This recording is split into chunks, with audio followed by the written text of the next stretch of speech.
मीठे बच्चे, इस समय तुम्हें निराकारी मत मिल रही है। गीता शास्त्र निराकारी मत का शास्त्र है, साकारी मत का नहीं। यह बात सिद्ध करो।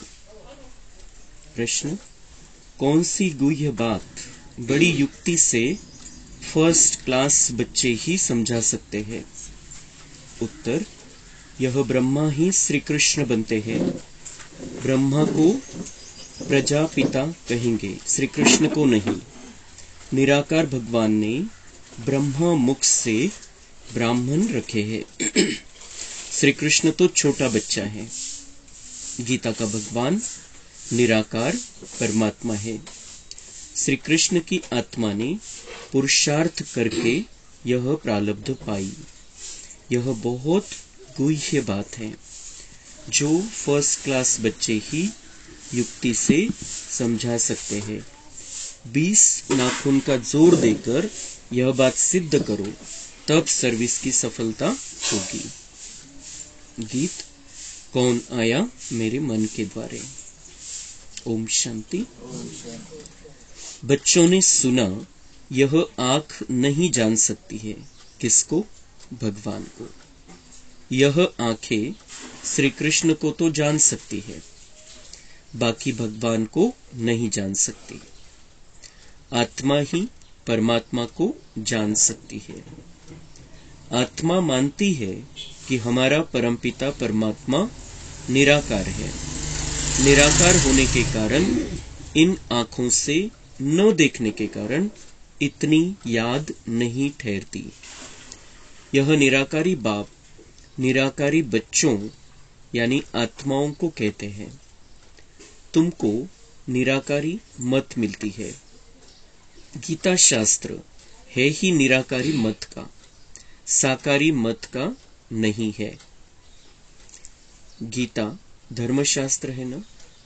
इस्लामियों आदि का भी धर्मशास्त्र है। इब्राहिम ने उच्चारा, बुद्ध ने, क्राइस्ट ने उच्चारा, उन्हों के तो चित्र है। गीता जो सर्वशास्त्रमयी शिरोमणि है, उसके लिए मनुष्यों ने श्री कृष्ण का चित्र दिखा दिया है। परंतु बाप समझाते हैं यह रॉन्ग है। गीता मैंने उच्चारी, मैंने राजयोग सिखलाया और स्वर्ग की स्थापना की है। मैं हूं निराकार परमपिता परमात्मा। मैं तुम सर्व आत्माओं का बाप, मनुष्य सृष्टि का बीज रूप हूं। मुझे ही वृक्षपति कहा जाता है। श्री कृष्ण को वृक्षपति नहीं कहेंगे। परमपिता परमात्मा ही मनुष्य सृष्टि का बीज रूप क्रिएटर है। श्री कृष्ण को क्रिएटर नहीं कहेंगे, वह तो सिर्फ दैवी गुण वाला मनुष्य है। भगवान है एक। श्री कृष्ण को कोई सभी का परमात्मा नहीं कह सकते। बाप कहते हैं, मैं 5000 वर्ष के बाद कल्प के संगम पर आता हूं। मैं सारे सृष्टि का बाप हूं। मुझे ही गॉड फादर कहते हैं। श्री कृष्ण का नाम देने से परमपिता परमात्मा को जान नहीं सकते। यही बड़ी भारी भूल कर दी है। गीता द्वारा आदि सनातन देवी देवता धर्म मैंने ही स्थापन किया है। मुझे शिव व रुद्र भगवान कहा जाता है, और कोई भी सूक्ष्म देवता को व मनुष्य को भगवान नहीं कहा जाता। लक्ष्मी नारायण आदि कोई को भी परमात्मा नहीं कहा जाता है। कहा जाता है परमात्मा एक है। भगवान वाच भी है तो जरूर भगवान आया होगा और आकर के राजयोग सिखाया है। बाप कहते हैं, कल्प पहले भी मैंने तुम बच्चों को कहा था। श्री कृष्ण कभी भी बच्चे बच्चे नहीं कह सकते। परमपिता परमात्मा ही सबको बच्चे कहते हैं। कल्प पहले भी मैंने तुम बच्चों को कहा था कि देही अभिमानी बनो। मुझ निराकार को अपना बाप भगवान समझो। साकारी बाप प्रजापिता ब्रह्मा ठहरा, क्योंकि ब्रह्मा द्वारा ही भगवान ने ब्राह्मण ब्राह्मणियां रचे हैं। श्री कृष्ण प्रजापिता नहीं है। भगवान कहते हैं मैं ब्रह्मा मुख द्वारा ब्राह्मण ब्राह्मणियां रचता हूं। यह ब्रह्मा ही श्री कृष्ण बनता है। यह कितनी गुह्य बात है। यह समझाने में बड़ी युक्ति चाहिए। फर्स्ट क्लास बच्चियां ही समझा सकेंगी। बाप कहते हैं बहुत अच्छा बच्चा व बच्ची हो जो सिद्ध करे कि गीता का भगवान निराकार परमात्मा है। जिसने गीता रची उसने ही बच्चों को राजयोग सिखाया और स्वर्ग रचा। जरूर ऊंचे ते ऊंचा बाप ही राजयोग सिखाएगा। तर बाबा आपला परिचय देत आहे आणि त्याने जे ज्ञान दिलं त्याची सत्यता स्पष्ट करता है अपने समोर। भगवान अलग है और बाकी जो मनुष्य है वो सभी अलग है। भगवान एक ही है। श्री कृष्णाला भगवान म्हणू शकत नाही। जे जन्म मृत्यूच्या चक्रामध्ये आले ते मनुष्य है और भगवान जो निराकार परमपिता परमात्मा शिव है वो ज्योति बिंदु है। वो जन्म मृत्यू के चक्कर में नहीं आता है। तो फक्त परकाया प्रवेश करतो। ब्रह्माच्या शरीरामध्ये येतो आणि त्यानंतर ब्रह्माच्या फरिश्ता शरीरामध्ये त्याच्या सोबत येऊन गुलजार दादींच्या शरीरामध्ये प्रवेश करतो आणि त्यांनी ही जी मुरली चालवलेली आहे ही सच्ची गीता आहे। ही गीता आहे आणि याच मुरली रूपी गीतेच्या आधारानेच 2500 वर्षानंतर याच ज्ञानामधला एक व्यक्ती जो संगम युगामध्ये होता व्यास, त्यांनी ही गीता 2500 वर्षानंतर मुरली रूपी जी गीता आहे ती भक्ती मार्गातली गीता त्यांनी लिहिली आणि त्यामुळे त्याला जे काही आठवलं आणि जी काही त्यावेळची परिस्थिती होती त्यानुसार ती लिहिली। पण त्या गीतेच्या द्वारे कुठल्याही धर्माची देवी देवता धर्माची स्थापना नाही झाली। कुठल्याही प्रकारचं परिवर्तन नाही झालं। जे दुनियावाले सांगतात की द्वापरच्या शेवटी तो आला श्रीकृष्ण आणि त्याने गीता ज्ञान दिलं, तर त्या आधाराने कोणत्याही अधर्माचा विनाश नाही झाला आणि सतधर्माची स्थापना नाही झाली। हे सगळ्यांच्या समोर स्पष्ट आहे। कारण सगळ्यांना मान्य आहे की द्वापर नंतर कलियुग आलं आणि द्वापरच्या शेवटी श्रीकृष्णाने येऊन जर हे सगळं केलं असतं तर मग कलियुग यायचा प्रश्नच नव्हता। तर याचाच अर्थ काहीतरी कुठेतरी गडबड आहे आणि ते मनुष्य विचार करण्याची ती बुद्धीच राहिली नव्हती की असं सांगितलं गेलं नाही। परिस्थिती तर अशी आहे, सत्य तर हे। तर शेवटी येऊन बाबा हे क्लिअर करतो की मी श्रीकृष्णाच्या माध्यमातून हे गीता ज्ञान देत नाही। मी हे गीतेचं ज्ञान देतो श्रीकृष्णाच्या अंतिम जन्माच्या शरीराच्या माध्यमातून। जे अंतिम जन्माचं 84व्या जन्माचं शरीर मग मी संगमयुग निर्माण करतो। ब्रह्मामध्ये प्रवेश होतो माझा आणि संगमयुग चालू होऊन जातं आणि त्या संगमयुगामध्ये मी हे सत्य गीता ज्ञान देतो आणि त्या गीता ज्ञानाच्या आधाराने मी सतधर्माची स्थापना करतो। आदि सनातन देवी देवता धर्माची स्थापना करतो। राजयोग शिकवतो आणि त्या राजयोगाच्याद्वारे तुम्हाला राजांचा राजा बनवतो। तर हे बाबा म्हणता ये श्री कृष्ण के द्वारा ये काम नहीं हो सकता है। श्री कृष्ण को मैंने इस गीता ज्ञान के द्वारा रचा है। ती रचना आहे। श्री कृष्णाला तयार केलेले बाबांनी। या दुनियेमधली सगळ्यात नंबर 1 ची आत्मा, मनुष्यामध्ये सगळ्यात श्रेष्ठ आत्मा श्री कृष्ण, पण त्याला परमात्मा नाही म्हणू शकत। भगवान नहीं है वो। अगर बाबा म्हणता है कि परमात्मा अगर श्री कृष्ण को कहे हम तो दुनिया वाले बाकी लोग तो नहीं मानेंगे। हर एक अपने अपने धर्म वाले को जो धर्म पिता है उसको श्रेष्ठ मानता है। ख्रिश्चन धर्म वाला श्री कृष्णाला कशाला परमात्मा मानेल? बुद्ध धर्म वाला श्री कृष्णाला कशाला परमात्मा मानेल? तो अगर एक कोई है इस दुनिया में तो वो निराकार है, ज्याचं देह नाहीये, जो मनुष्य नाही बनला कधीच। आणि तीच मान्यता सगळ्या धर्मामध्ये। की सगळ्यांनी हे मान्य केलेलं आहे की परमात्मा एक सर्वोच्च शक्ती आहे, ती एक जागती ज्योत आहे. पण त्याला मग वेगवेगळे ज्याला जसं वाटलं तसं त्या पद्धतीने त्यांनी त्यांच्या शास्त्रामध्ये त्याचं वर्णन केलं की तो ह्या रूपामध्ये आला, त्या रूपामध्ये आला, असा आला, तसा आला. पण त्याचा जेव्हा जन्म दाखवला गेला परमात्म्याचा, त्याचा मृत्यू दाखवला गेला, तर तो मनुष्य योनीमध्ये आला आणि त्याचे मग हिशोब पण बनतील, त्याच्यापेक्षा मोठं पण कोणी राहील. मग त्याला परमात्मा कसं म्हणायचं? तो परमात्मा का यही पार्ट है कि वो आकर हमें सत्य का मार्ग बताता है, सत्य की राह बताता है, सत्य गीता ज्ञान देता है, और उस आधार से हम बच्चे परिवर्तन हो जाते हैं और सृष्टि का भी परिवर्तन हो जाता है. ये दुनिया नरक से स्वर्ग बन जाती है. तो पण प्रॉब्लम कुठे येतो? आंख देख नहीं सकती है उसको. सगळ्यात मोठा प्रॉब्लेम हा आहे. आपण जे डोळ्याने बघतो ते तर आठवतो आपण, त्याची तर आठवण येते आपल्याला.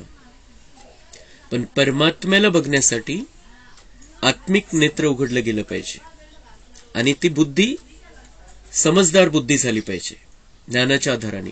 मग आपण परमात्म्याला बघू शकतो. त्याला जाणणं, समजून घेणं आणि स्वीकारणं हेच बघणं आहे. परमात्म्याला बघायचंय पण तिसऱ्या डोळ्यांनी बघायचंय और उसको पहचानना है. त्या गीतामध्ये सुंदर लाईन आहे एक, आंख न जाने दिल पहचाने. आंख जानती नहीं है उसको, आंख नहीं देख सकती है, लेकिन दिल ने पहचान लिया है, बुद्धि ने पहचान लिया है, आत्मा ने परमात्मा को पहचान लिया है और उससे नाता जोड़ लिया है. मग डोळ्यांनी बघण्याची आवश्यकताच नाही राहिली, समज मिळालेली आहे.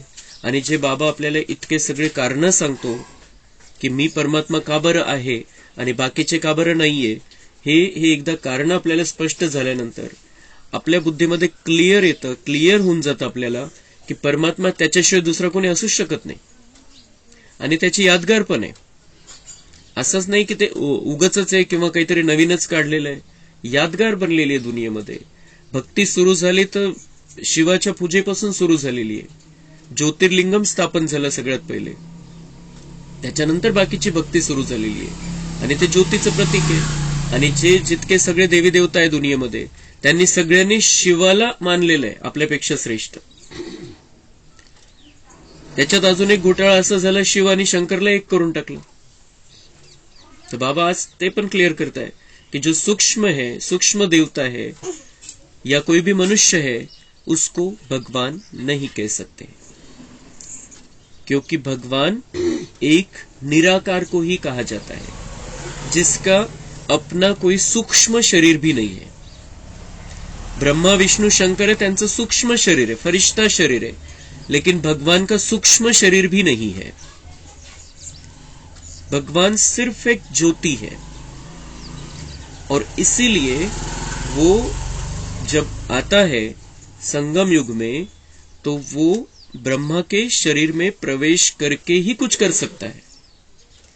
जर त्याचं सूक्ष्म शरीर असतं तर मग त्याने अजून काही वेगळा प्रकार केला असता, काही वेगळ्या पद्धतीने हे ज्ञान चाललं असतं. पण त्याचं सूक्ष्म शरीर पण नाहीये. आणि म्हणून बाबा म्हणताय जो सिर्फ एक बिंदी है, जो सिर्फ एक ज्योत है, उसी को ही परमात्मा कह सकते, जो किसी भी प्रकार के बंधन में नहीं है, जन्म मृत्यु के चक्कर में नहीं है. वो सारी सृष्टि का बीज रूप है, सबका कल्याणकारी है, सभी धर्म की, सभी आत्माओं का कल्याणकारी एक शिव परमात्मा ही है. आणि शिव हे काही हिंदू नाव नाहीये. त्याला असं आपण नाही म्हणू शकत की शिव म्हणजे हिंदूंचा आहे. शिव या शब्दाचा अर्थ आहे कल्याणकारी. तो घोटाळा झाला शिवाला शंकर मानल्यामुळे, ते हिंदू धर्माचे बनून गेले. लेकिन शिव परमात्मा है, वो ज्योत है. भक्ती मार्गामध्ये ज्याला जसं वाटलं त्याने तसं ते सुरू केलं आणि बाकीचे सगळे त्याच्यानुसार अनुकरण करायला लागले. पण सत्य मग बाबांना येऊन शेवटी आपल्या समोर स्पष्ट करावं लागतं की मी कोण आहे आणि मी काय करत असतो, माझं कर्तव्य काय. तर आपल्याला हे सांगत असताना कोणाची सेवा करायची, कोणाला समजून सांगायचंय, तर हे सगळे पॉइंट्स आपल्याला बुद्धीमध्ये ठेवून त्यांना सांगायचंय की शिव बाबा तुमचा पण आहे, सगळ्यांचा आहे. बाबा माझा पण आहे, तुमचा पण आहे, सगळ्यांचा आहे. वो मेरा बाबा है, सबका बाबा है, और उससे वर्षा लेने का सभी को अधिकार है, और वर्षा लेने का सिर्फ यही समय है. हे आपण सगळ्यांना सांगितलं पाहिजे, परिचय दिला पाहिजे. मग ज्याचं त्याचं भाग्य.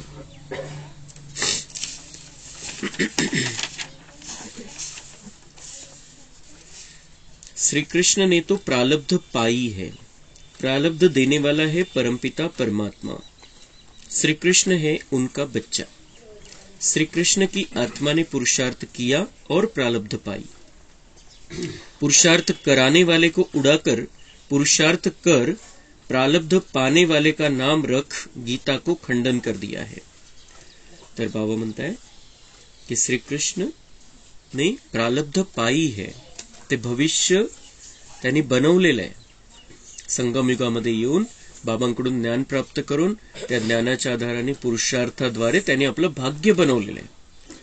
पण भाग्य कोणी बनवून दिलं त्याला हे विसरून गेले सगळे. आणि ज्याने भाग्य बनवलं, स्वतः नंबर 1चं भाग्य बनवलं, त्यालाच बुद्धीमध्ये ठेवलं. कारण देहभान आलं आणि देहभानामध्ये काय, जे डोळ्याने दिसतं त्यालाच मानण्याची सवय लागली.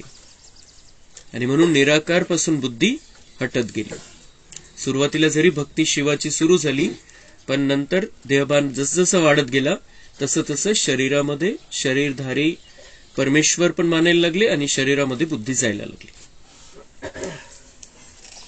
सेवा को बढ़ाने के लिए बच्चों को 20 नाखून का जोर देना चाहिए.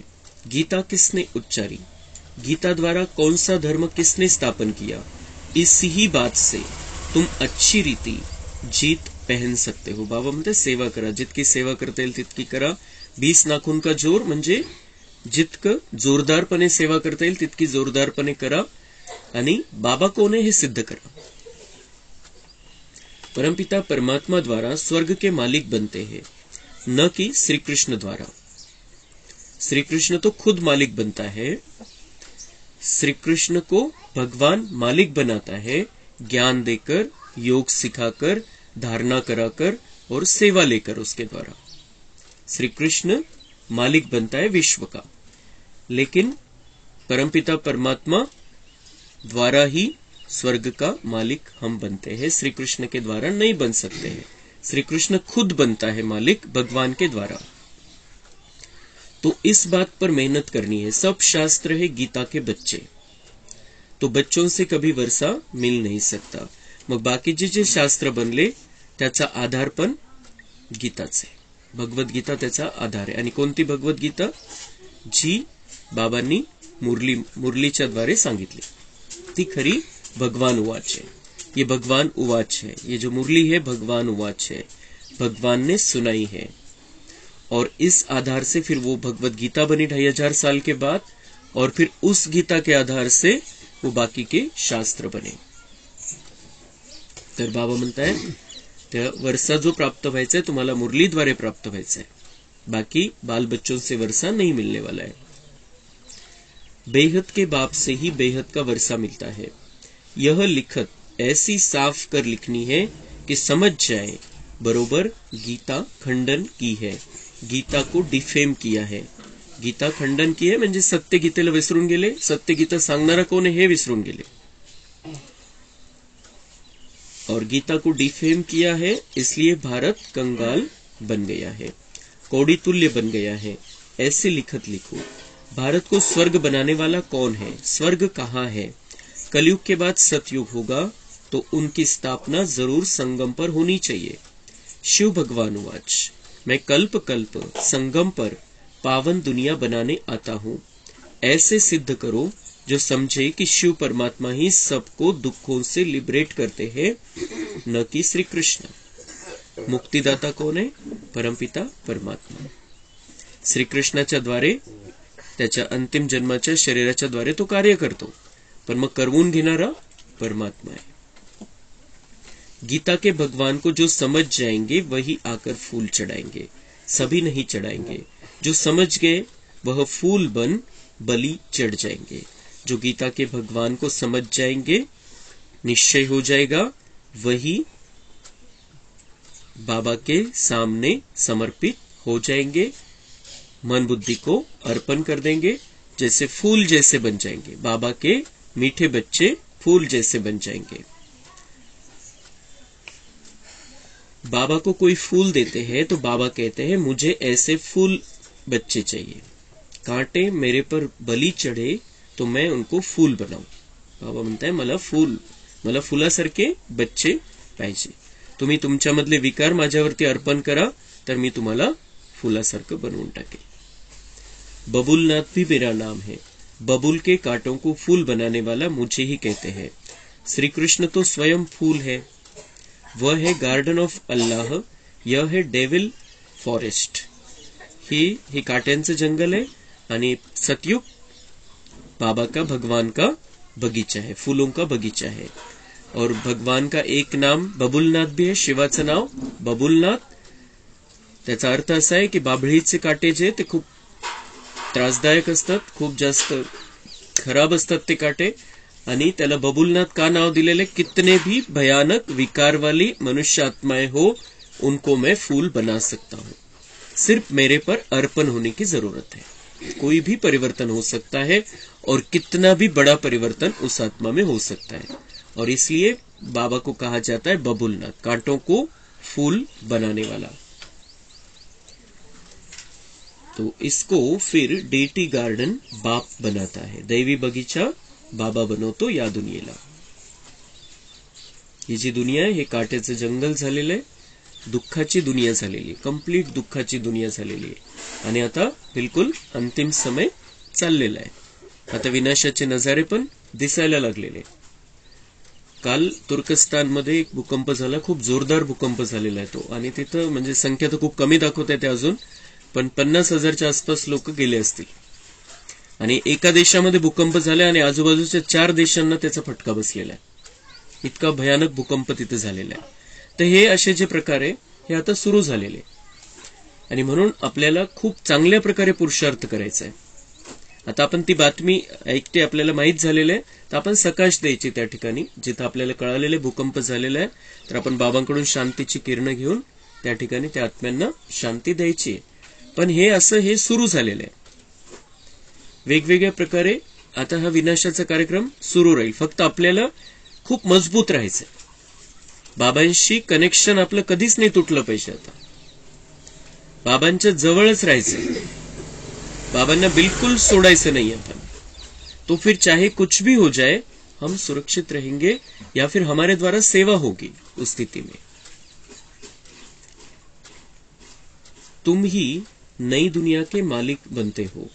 लक्ष्मी नारायण की डीटी डिनाइस्टी कही गई है, ब्राह्मण कुल की डिनाइस्टी नहीं कहेंगे, यह ब्राह्मण कुल है। परमपिता परमात्मा ने ब्रह्मा द्वारा प्रजा रची है, इसलिए इनको प्रजापिता कहा जाता है। शिव बाबा को व श्री कृष्ण को प्रजापिता नहीं कहेंगे। बाबा म्हणताय मग प्रजापिता कोणाला म्हणायचं, मला नाही म्हणू शकत, कारण मी मनुष्य नाहीये। प्रजापिता मनुष्य शरीर माझं नाहीये म्हणून मी प्रजापिता नाहीये। प्रजापिता श्रीकृष्ण पण नाहीये, कारण श्रीकृष्ण राजकुमार आहे, सतयुगातला पहिला राजकुमार, तो प्रजापिता त्याला म्हणताच येत नाही। नंतर तो नारायण म्हणून गादीवर बसणार आहे, महाराजा महाराणी असेल, पण ब्रह्मा आता प्रजापिता आहे, मनुष्य सृष्टीचा मुख्य आहे। आणि म्हणून प्रजापिता, बाबा म्हणते प्रजापिता अगर किसको कहा जाता है इस दुनिया में तो वो है ब्रह्मा, और मैं हूं परमात्मा। ब्रह्मा प्रजापिता है और मैं परमात्मा हूं। यह तो श्री कृष्ण पर कलंक लगाए हैं कि 16,108 रानियां थी। यह तो प्रजापिता ब्रह्मा ने इतने बच्चे और बच्चियां पैदा की है। बाबा म्हणते श्रीकृष्णावरती कलंक लावलेला आहे की त्याला 16,108 राण्या होत्या, 2 असतील तर चालत नाही आता, आणि 16,108 श्रीकृष्णाला दाखवले गेल्या। तर बाबा म्हणताय ये क्या है, ये कौन है 16,108, जो बहुत श्रेष्ठ पुरुषार्थी बच्चे हैं, जो जे सतयुग आणि त्रेतायुगामध्ये मिळून राजघराण्यामध्ये येणारे आत्मा आहे। त्या 16,108. आणि या 16,108 जणांना बाबांनी ब्रह्माच्या द्वारे तयार केलं, पुरुषार्थ करवून घेतला त्यांच्याकडून. ज्ञान, योग, धारणा, सेवा चारही विषयामध्ये पुढे घेऊन गेले त्यांना. ते त्या आत्म्यांनी स्वतःहून सगळं केलं, सगळा पुरुषार्थ केला. आणि त्याद्वारे हे 16,108 आत्मे 800 कोटी आत्म्यामध्ये सर्वश्रेष्ठ बनले. 800 कोटीमध्ये पण 33 कोटी सतयुग त्रेतायुगातली प्रजा, त्यानंतर 2 कोटी सतयुगातली प्रजा. त्या 2 कोटीपैकी 16,108 सर्वश्रेष्ठ आत्मे जे सुरुवातीला आले, पण नंतर मग त्रेतायुगामध्ये पण ते राजघराण्यामध्ये येणार. अच्छा. मीठे मीठे सिक्के लधे बच्चों प्रति मात पिता बाप दादा का याद प्यार और गुड मॉर्निंग. रूहानी बाप की रूहानी बच्चों को नमस्ते. हम रूहानी बच्चों की रूहानी बाप दादा को याद प्यार, गुड मॉर्निंग, नमस्ते. वहां बाबा वहां, शुक्रिया बाबा शुक्रिया. धारणा के लिए मुख्य सार है, बाप का प्रिय बनने के लिए बुद्धि में ज्ञान को धारण कर ज्ञानी तो आत्मा बनना है. बाप से योग लगाना है, ध्यान की आश नहीं रखनी है. बाबा का प्रिय बनना है तो बुद्धि में ज्ञान को धारण करना है. जेव्हा जेव्हा ज्या ज्ञानाच्या पॉइंटची गरज आहे ते आपल्याला वापरता आलं पाहिजे. बुद्धीमध्ये राहील तर वापरता येईल. और बाप से योग लगाना है, ध्यान की आश नहीं रखनी. बाबा से योग लगाना है, बाबांची आठवण करायची, पण ध्यान किंवा काही साक्षात्कार व्हावा आपल्याला, याला झाला त्याला झाला मला नाही झाला, हे नहीं. हमें बाबा को याद करना है बस, और उस याद से ही हमें करंट लेना है. माताओं को आगे रख उनका नाम बढ़ाना है. अथॉरिटी से गीता के भगवान को सिद्ध करना है. 20 नाखून के जोर से सर्विस को आगे बढ़ाना है. वरदान है, श्रेष्ठ जीवन की स्मृति द्वारा विशाल स्टेज पर विशेष पार्ट बजाने वाले हीरो पार्टधारी भव. ब्रह्मा बाप ने आप बच्चों को दिव्य जन्म देते ही पवित्र भव, योगी भव का वरदान दिया. जन्मते ही बड़ी माँ के रूप में पवित्रता के प्यार से पालना की.